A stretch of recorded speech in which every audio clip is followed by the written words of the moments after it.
Salut tout le monde. Alors, cette vidéo aurait pu finalement être la toute première de mes vidéos. Les bases du dessin.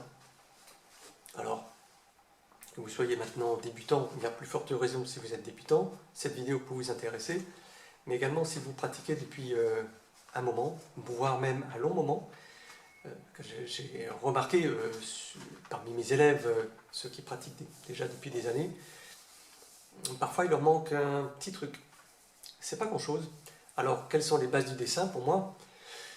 Eh bien, si on a de bonnes bases du dessin, on peut faire une bonne construction en volume en fait. Les bases du dessin, ce sont des volumes simples. Alors, pourquoi c'est si important? Et pourquoi on le retrouve dans certains livres que je vais vous montrer tout à l'heure. Disons, si vous arrivez à décomposer un élément complexe en volume simple, c'est tout bon pour vous en fait. Parce que ça va vous faciliter le travail, moins de sueur, moins de difficultés, on va moins reculer devant le travail. Voilà, c'est ça souvent ce qui se passe. Alors, j'adore le côté semi-improvisé de mes vidéos. Des fois ça m'embête, mais j'aime pas travailler autrement. J'espère que vous me le pardonnerez. Donc, on cherche quand on travaille avec des volumes simples, on cherche à établir des connexions entre, par exemple, et je vais vous montrer sur le papier, hein, pas de panique, on cherche à connecter, en fait, par exemple, un cube avec un parallélépipède rectangle, ces deux volumes avec une sphère, la sphère avec un ovale, une forme d'œuf, en fait, un cylindre avec un rectangle, parallélépipède rectangle. En volume, quand on travaille en volume, quand on sait saisir un volume simple, on sait aussi mieux poser les volumes, les ombres. Okay. En fait, c'est une chose un petit peu... En fait, à travers toutes les vidéos que je fais et à travers tous mes cours, moi je me rends compte que et c'est pas péjoratif, il faut surtout que personne ne le prenne mal. Il y a des personnes à qui on n'aura pas besoin d'expliquer le pourquoi du comment, en fait, pourquoi travailler en volume. Et les personnes, ça va se faire instinctivement. Moi, on n'a pas eu besoin de me démontrer pourquoi est-ce qu'on travaille avec un cube, pourquoi est-ce qu'on travaille avec un rectangle ou autre. Ça se fait tout seul. D'autres personnes, il faut un petit peu leur expliquer. Il n'y a pas de problème avec ça. Mais ce que je voulais dire, donc, c'est faites-vous confiance à vous-même et essayez de retrouver un petit peu... si vous êtes intéressé par le dessin, c'est que vous pensez être fait pour, et donc, c'est quelque part, il y a une genre d'intuition un petit peu, d'intuition dans la compréhension du pourquoi, du comment. Donc, faites-vous confiance à vous-même, et comme je dis souvent à mes élèves, prenez des risques, sachez prendre des risques. Bon, à cette théorie, place à la pratique.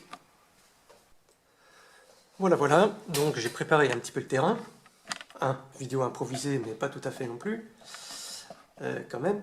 Alors, voilà quelques exemples ici de ce que je vais appeler volumisation ou comment dire, boîtification.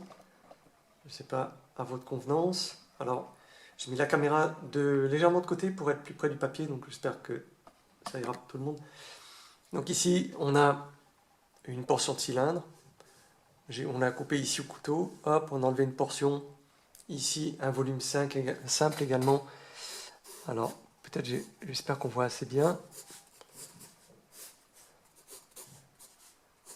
Donc, entraînez-vous, remplissez des pages, achetez-vous, vous savez quoi? Achetez-vous même un carnet spécial juste pour faire ce genre de croquis. Et je peux vous dire, quand vous dessinerez après des maisons, des meubles et autres, vous m'en direz des nouvelles, ça sera carrément plus comme avant. Mais bon, encore faut-il le faire. C'est bien de rêver à savoir dessiner, mais un rêve, ça se concrétise, et donc un rêve qui reste dans la tête, ça ne vaut pas grand-chose en fait. Donc, ici, je suis un petit peu hors champ, voilà, on a ici un emboîtement d'un cylindre, genre de camembert, avec encore une portion de cylindre en dessous, tronqué. On a mis quelques petites ombres, des hachures. Ici, emboîté sur le... Bon, le geste n'est pas facile, je suis de côté. Donc je reparle des hachures après. Voilà. Ici encore, un genre de voilà, mix vraiment entre cylindre et boîte. Comme là ici un bord plat. Ok. Donc ici par exemple à droite, ça c'est un bon point de départ pour travailler un portrait. Évidemment, on ne peut pas reconnaître la personne ici, mais c'est juste le point de départ. C'est juste une construction de base. Je crois que je vais m'installer différemment après, parce que je vais avoir un torticolis. Pour construire un nez aussi, pareil. Ok. Là aussi, un pied, bon point de départ. Ça permet de zapper les détails, en fait, et de ne se concentrer que sur les directions. Les directions et les proportions. Et donc, on zappe les détails. Donc, on travaille juste les directions. Ok, les directions et les proportions. Et voilà, je vais vous montrer la suite. Ok, tout va bien. Voilà, j'ai un petit peu augmenté les contrastes pour que vous puissiez mieux voir. Donc, je disais, on va commencer par je vais vous donner quelques exemples. On a par exemple ici, si vous voulez dessiner une chaise et vous vous y prenez de cette manière, hop, hop.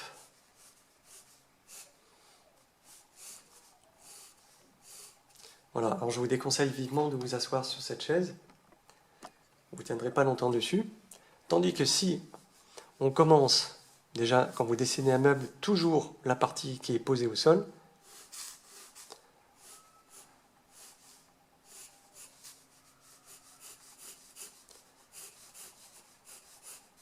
Ok, on a là une boîte. On a une boîte. Alors, en parlant de boîte, dans mon cours de dessin, on commence l'année par dessiner des boîtes. Alors, au bout d'un moment, ça râle. Certaines personnes qui sont plutôt impatientes voudraient tout de suite dessiner, faire des dessins de maître. Alors, on oublie ça tout de suite. Voilà. Bon, bah, l'autre pied est caché. Bon, c'est pas grave, c'est comme ça. Hein. Voilà. Donc là, on a d'abord commencé par un cube. Et ensuite, on a posé le dossier. Ensuite, on peut développer.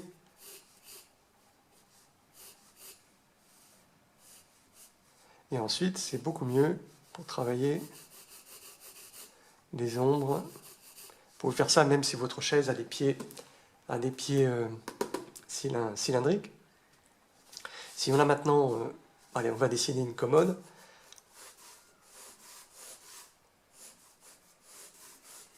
Donc je répète, je vais peut-être avoir un torticolis à dessiner comme ça, loin de mon support. J'aime pas ça du tout. Moi qui parle souvent d'aisance. Donc là, on a une commode, genre de truc... je sais pas comment on appelle ça, une maquilleuse, non voilà. On a nos tiroirs. Compartiment. Hop. Ok, tout simple. Tout simple. Moi, je ne comprends pas toujours mes élèves. Il y a certaines personnes qui manquent carrément de logique et ça me surprend. Ça me fait un peu sourire. Et donc voilà, là vous avez une hachure qui donne déjà encore une autre idée du volume 1. Vous mettez déjà une valeur, c'est déjà plus pareil, c'est déjà plus comme avant.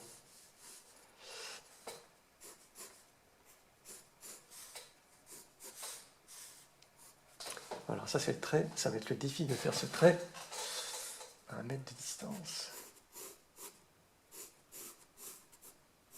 Ouais, pas tout à fait ça, bref. Ok, bon, j'espère que vous n'entendez pas mes voisins s'engueuler.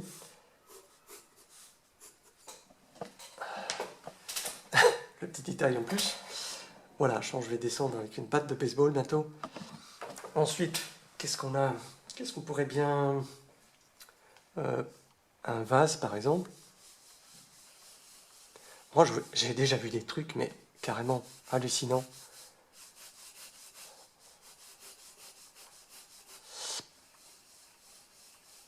Voilà, un vase, un cylindre. S'il y a un col, hop. Toujours logique, simplement de la logique.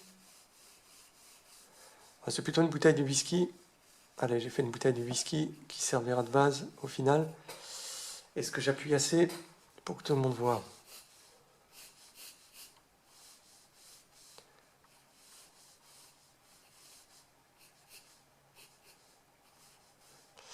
Voilà, donc il y a des gens qui pensent qu'ils vivent seuls. Or, on a tous des voisins à un moment donné. Ok, vous commencez à comprendre un petit peu comment ça se passe. Donc ici, des hachures. La lumière, si elle vient de là.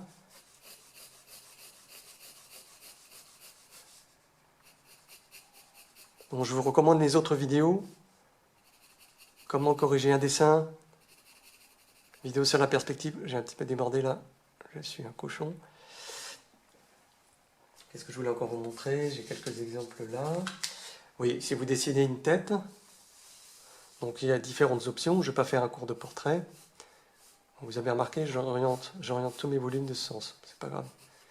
C'est peut-être plus commode. Ok, la face, le crâne, la boîte crânienne. Hop, hop. Et là, je ne vais pas faire de détails. Hein. Comme dit, je ne suis pas tout confort pour dessiner, donc je vais vraiment faire simple. Ok, si vous voulez maintenant rajouter un nez, je vais faire le nez à part. Si vous ne savez pas faire ça, vous ne pouvez pas dessiner un portrait correctement.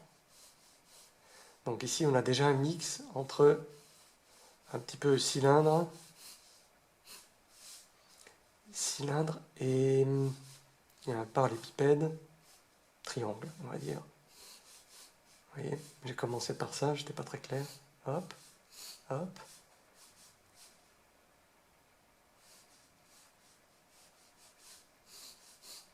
Ça va un petit peu plus large quand même. Là, c'est un nez un petit peu aplati. Voilà. En tout cas, le concept est là. Ensuite, qu'est-ce que je voulais dire ou faire encore? Si vous dessinez un arbre, ça c'est important, vous avez des branches, vous avez un lot de branches.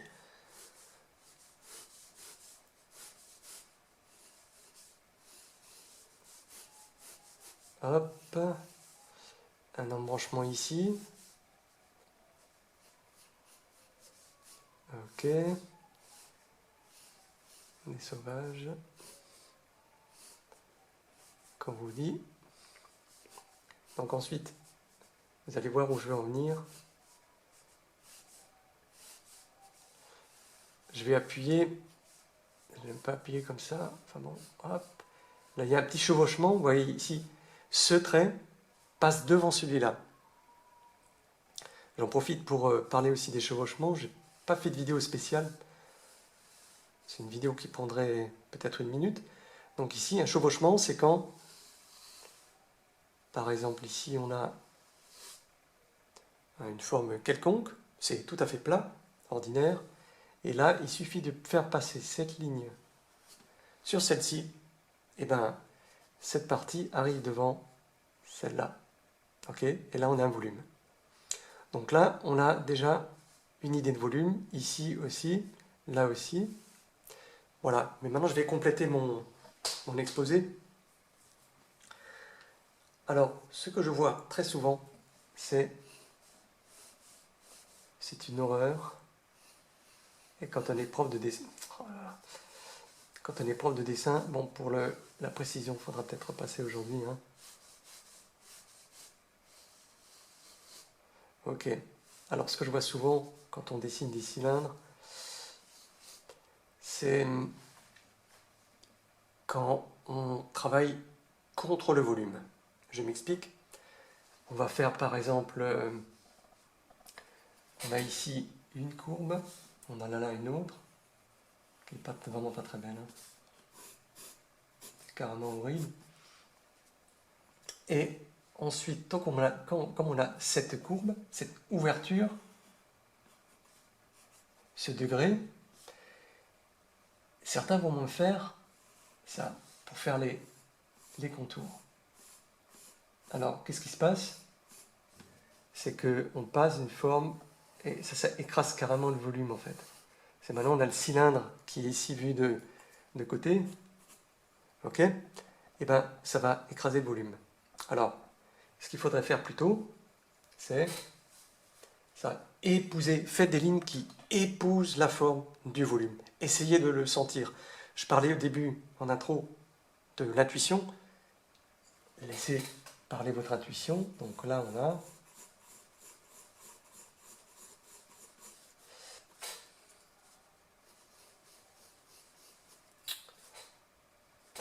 Je me demande si je ne vais pas me rapprocher tout simplement, si je peux.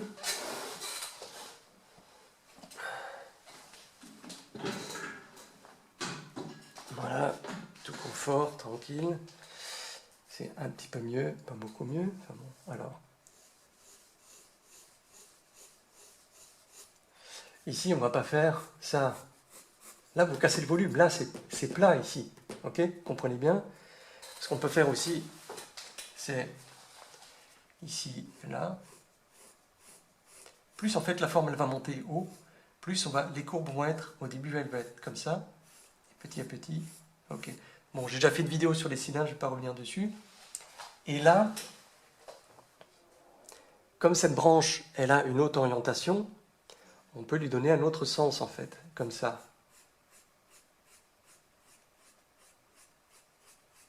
Là, elle va plutôt venir vers l'observateur en fait.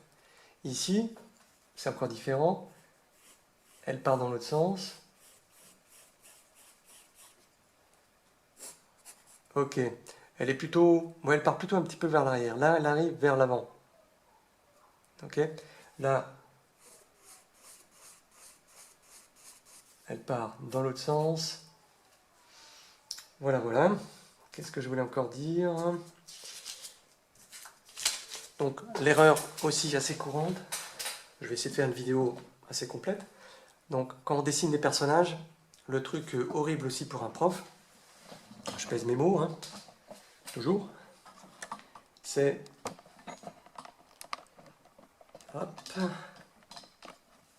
C'est de me faire des bras. Ah ben, je vais récupérer le truc ici. Non, je ne peux pas, parce que ça va pas être... Voilà. On me fait des bras, voilà, car on a l'épaule, le torse, et hop, on fait ça. Voilà. Fin de l'histoire. Donc là, excusez-moi, mais là, ça, c'est pas un bras pour moi. Ok? Donc, comment on s'y prend? Ah ben, on a le bras, hop, à l'épaule, hop, et ici, on a l'avant-bras.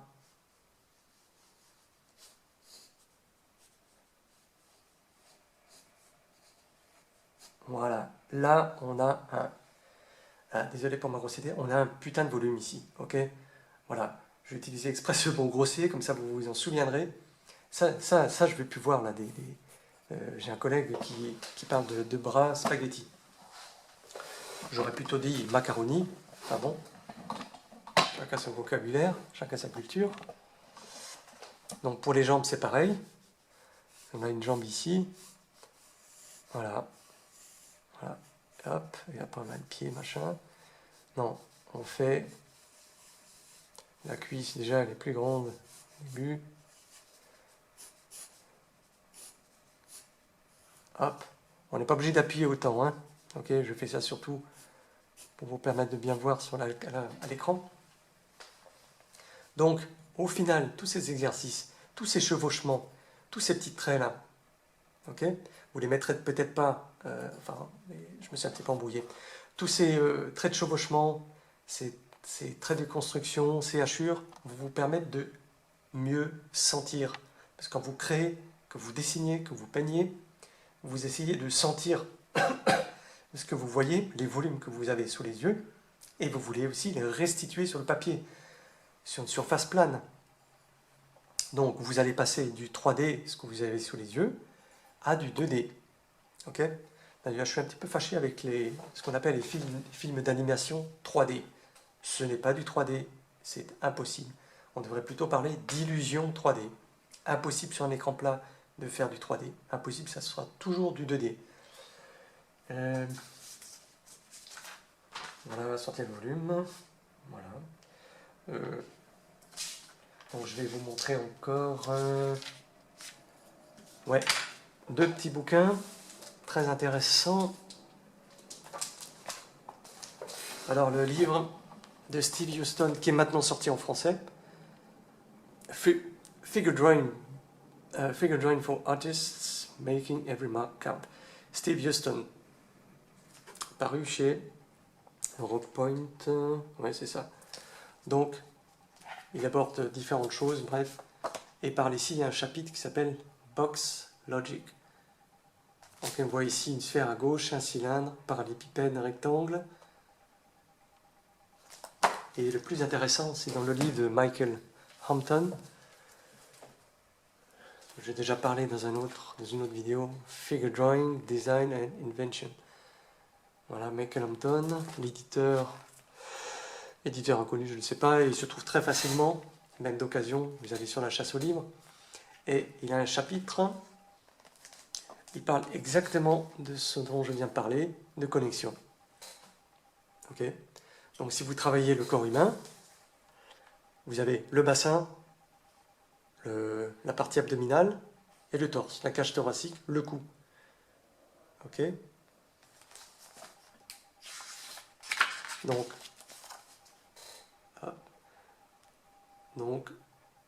de même que moi je le recommande, de même que cet artiste le recommande, pareil, je vous le recommande aussi, de faire des exercices de ce que j'appelle volumisation. Je ne sais pas comment lui il appelle ça, voilà, la logique des boîtes, connexion, forme et connexion. Voilà. Donc si vous avez des questions, n'hésitez pas. Si vous avez un sujet de vidéo, n'hésitez pas. Je n'ai pas dit que j'allais la faire. Je ne répondrai pas forcément à votre demande. Voilà, mais en tout cas, si vous ne me demandez rien, je ne peux pas répondre aux questions qui ne m'ont pas été posées. Logique. Voilà, voilà.